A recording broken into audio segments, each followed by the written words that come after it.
Hi guys, welcome to Jajama's Lifestyle.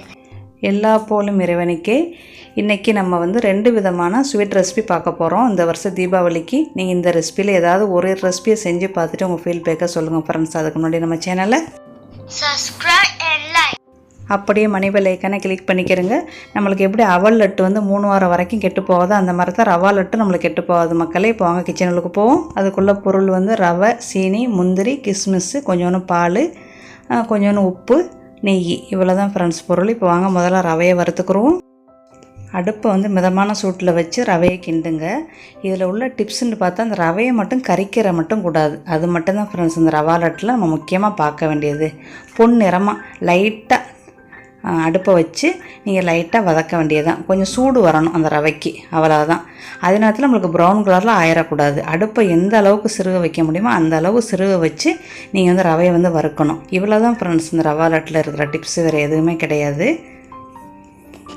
இப்போ நம்மளுக்கு நல்லா வறுத்துருச்சான்னு பார்க்குறதுக்கு இப்படி கையில் அள்ளி பார்த்தீங்கன்னா நம்மளுக்கு கையில் ஒட்டக்கூடாது. இதுதான் கரெக்டான பக்குவம். இப்போ அடுப்பை அடைச்சிட்டு கொஞ்சம் ஆறின பிறகு மிக்சியில் வந்து ஒரு சுற்றிக்கிறேங்க. உங்களுக்கு நைஸ் ரவையாக இருந்துச்சுன்னா நீங்கள் சுற்ற வேண்டியதில்லை, எல்லா பொருளும் ரெடி பண்ணி ஆயிடுச்சு. இப்போ 2 ஸ்பூனு நெய் போடுங்க. நெய் போட்டுட்டு ஒரு 10 முந்திரி, நம்ம 1 கப் ரவை தான் போட்டிருக்கிறோம், அதனால் 10 முந்திரியை வந்து நல்லா கட்டிங் பண்ணி வச்சுக்கிறோங்க. 10 போடலாம், 15 போடலாம்.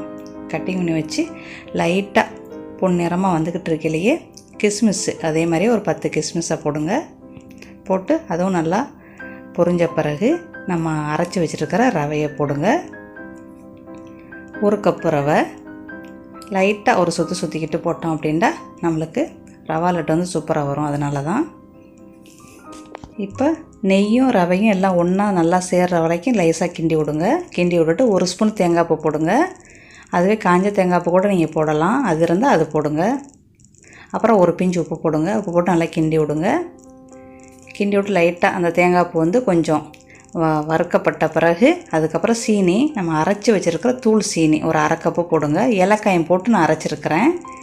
ஏலக்காயம் போட்டு சீனியில் அரைச்சாச்சு. ஒரு 1/2 கப்பு, 1 கப்பு ரவைக்கு வந்து எங்கள் நாட்டு சீனி வந்து 1 கப்பு சீனி, 1/2 கப்பு சீனி கரெக்டாக வரும். உங்கள் ஊரில் சீனி எப்படி இனிப்புன்னு பார்த்துக்கிட்டு நீங்கள் அதுக்கு தக்கன போட்டுக்கிறோங்க ஃப்ரெண்ட்ஸ். இங்கே உள்ள சீனி வந்து ரொம்ப இனிப்பாக இருக்கும், அதனால் 1 கப்பு ரவைக்கு வந்து நான் வந்து 1/2 கப்பு சீனி தான் போடுறேன். இதுவே கரெக்டான அளவு. எல்லாத்தையும் நல்லா கிண்டிடுங்க. கிண்டி விட்டு எல்லாம் மிக்ஸ் ஆன பிறகு அடுப்பை அடைச்சிருங்க. அவ்வளோதான், முடிஞ்சிருச்சு. இதுக்கப்புறம் நம்ம பால் மட்டும் போட்டு நம்ம வந்து ரவை உருண்டை பிடிக்க வேண்டியது தான், லட்டு உருண்டை பிடிக்க வேண்டியது தான், முடிஞ்சிருச்சு. இப்போ அடுப்பை அடைச்சிட்டு கீழே வச்சுக்கிட்டு இப்போ நம்ம பாலை ஊற்றி நம்ம கிண்ட வேண்டியதான். பிடிக்கிற பதத்துக்கு வேணும். லைட்டாக பால் ஊற்றுங்க. நமக்கு ரவை வந்து சுடத்தான் இருக்குது, அதனால் பாலை ஊற்றுங்க. பாலோட லைட்டாக சூடு பண்ணிக்கிட்டு ஊற்றுங்க. நீங்கள் அடுப்பில் வச்சு கிண்டுறா கூட நீங்கள் கிண்டலாம், அது உங்களோட விருப்பம். இந்த மாதிரி நம்மளுக்கு தேவைப்படுற பாலை ஊற்றிக்கிறணும். நம்மளுக்கு வந்து பிடிக்கிற பக்குவத்துக்கு வரணும். பிடிக்கிற பக்குவத்துக்கு நம்ம இப்படி கிண்டிக்கிட்டு இருந்தோம்னா நம்மளுக்கு தெரியாது. நம்ம வந்து கொஞ்சம் ஆறின பிறகு கையில் இப்படி பிடிச்சி பார்க்கணும். ரவை நம்மளுக்கு ரொம்ப ஆறி போயிடுச்சு அப்படின்னா கொஞ்சம் வெதுவெதுப்பான பாலை நீங்கள் ஊற்றுங்க, ஒன்றும் பிரச்சனை இல்லை. இப்போ நம்ம தட்டை மாற்றிக்கிட்டோம், என்ன இங்கே சுடுது.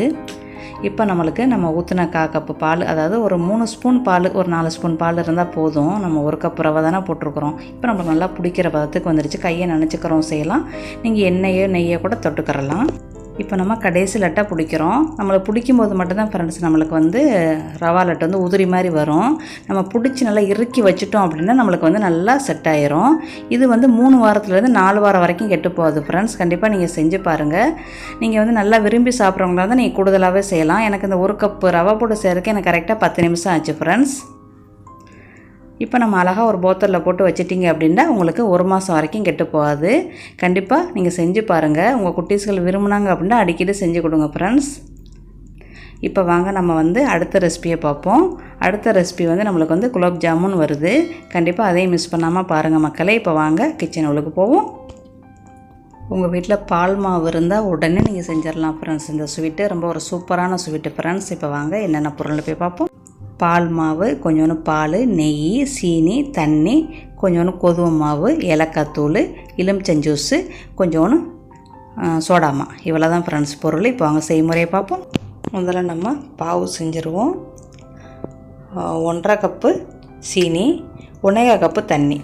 1/2 கப்பு தண்ணி ஊற்றலாம், 1/4 கப்பு தண்ணி ஊற்றலாம். நம்மளுக்கு வந்து இந்த பாவு வந்து ஒரு பிசுனுத்தன்மை வரணும், கம்பி பதம் வர வேண்டியதில்லை, பிசுனுத்தன்மை வந்தால் போதும்.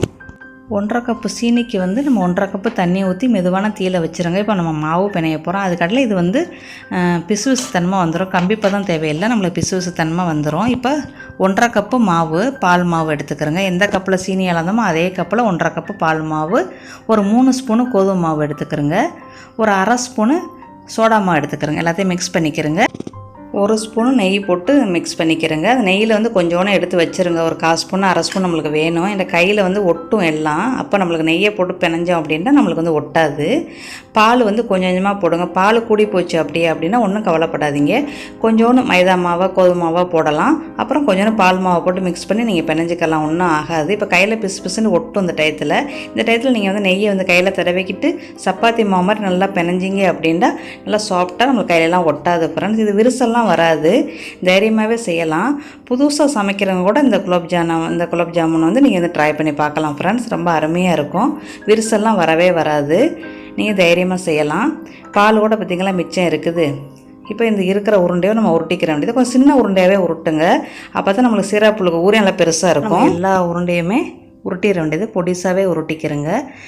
ஒரு தடவைக்கு இந்த மாதிரி பால் மாவை வச்சு செஞ்சு பாருங்கள் ஃப்ரெண்ட்ஸ், சூப்பராக இருக்கும், அசந்து போயிடுவீங்க. நம்மளுக்கு பாவு வந்து கம்பிப்பதம் தேவையில்லை, பிசுபிசு தன்மை இருந்தால் போதும். இப்போ லைட்டான பிசுபிசு தன்மை இருக்குது. இப்போ நம்ம வந்து கொஞ்சோண்டு ஏலக்காய் தூள் போடுங்க. போட்டுட்டு ஒரு கொதிச்சதோட கொஞ்சமாக எலுமிச்சம் ஜூஸ் போடுங்க. அதுக்கு மேலே பிசுபிசு தன்மை இருக்கான்னு பார்த்துக்குறங்க. பார்த்துக்கிட்டு நீங்கள் வந்து எலுமிச்சம் ஜூஸை போடுங்க. போட்டு ஒரு கொதி, அவ்வளோதான். அதோட அடுப்பு அடைச்சிட வேண்டியது ஃப்ரெண்ட்ஸ், முடிஞ்சிருச்சு. இப்போ எண்ணெய் சூடு பண்ணிக்கிறேங்க. இப்போ நம்ம உருட்டி வச்சுருக்கிற உருண்டையை ஃபுல்லாக அந்த எண்ணெயில் போடுங்க. ஆனால் தீ வந்து நல்லா மீடியமில் தான் இருக்கணும், ரொம்ப ஹையில் இருக்கக்கூடாது. எனக்கு சுருக்காகவே பிடிச்சிரும், அப்புறம் உள்ளுக்கு நம்மளுக்கு வேகாது. இந்த மாதிரி லைட்டாக இப்படி கிண்டி விடுங்க. கிண்டி விட்டுட்டு கொஞ்சம் வெந்த பிறகு ஒரு ஸ்பூனை எடுத்துக்கிட்டு இந்த மாதிரி அப்படியே சுற்றுங்க. எதுக்கு இப்படி சுற்றுறோம் அப்படின்னா அப்போ தான் நம்மளுக்கு எல்லா உருண்டைகளுமே ஒரே கலரில் கிடைக்கும். அதுக்கு தான் நம்ம இப்படி சுற்றணும். அப்படியே ஸ்பூனை வச்சுக்கிட்டு அப்படியே சுற்றுனீங்க அப்படின்னா எல்லாமே அழகாக ஒரே கலரில் கிடச்சிரும். எல்லாம் ஒரே கலர், நம்மளுக்கு விரிசல்லாம் வராது, பயம் இல்லாமல் செய்யலாம், ஒன்றுமே பிரச்சனை இல்லை. இது யார் வேணாலும் செய்யலாம், புதுசாக சமைக்கிறவங்க கூட செய்யலாம் ஃப்ரெண்ட்ஸ். இப்போ நம்ம எடுத்து நம்மளோட சிராப்பு இருக்குல்ல அதுக்குள்ளே போட்டுருங்க. சிராப்புளுக்கு போட்டுட்டு நீங்கள் 2 ஹவர் சென்றும் சாப்பிட்லாம், 1 மணி நேரம் சென்றும் சாப்பிட்லாம், ஏன் மறுநாளைக்கு வச்சு சாப்பிட்லாம். நீங்கள் வெளியவே வச்சிங்க அப்படின்னா உங்களுக்கு 3 நாள் வரைக்கும் நல்லா இருக்கும். அதுக்கு மேலே கூடுதலான நாள் வேணும் அப்படின்னு நீங்கள் ஐஸ் பெட்டில் வச்சுருங்க. இந்த சிராப்பெல்லாம் உறிஞ்சிட்டு எப்படி குண்டு குண்டாக இருக்குன்னு பார்த்தீங்களா, நம்மளோட ஜாமுன் சூப்பராக ஜூஸியாக அவ்வளோ அருமையாக இருக்கும் ஃப்ரெண்ட்ஸ். சாப்பிட சலிக்காத ஒரு ஜாமுன் ஃப்ரெண்ட்ஸ். இது கண்டிப்பாக ட்ரை பண்ணி பாருங்கள். நீங்கள் எப்போவுமே ரெடிமேடில் தான் செய்கிறவங்களா இருந்தீங்கன்னா இந்த மாதிரி வீட்டில் உங்களுக்கு பால் மாவு இருந்துச்சு அப்படின்னா, இல்லைன்னா கடையில் போய் பால் மாவு மட்டும் வாங்கிட்டு வந்து நீங்கள் செஞ்சு பாருங்கள், நீங்களே அசந்து போயிடுவீங்க ஃப்ரெண்ட்ஸ்.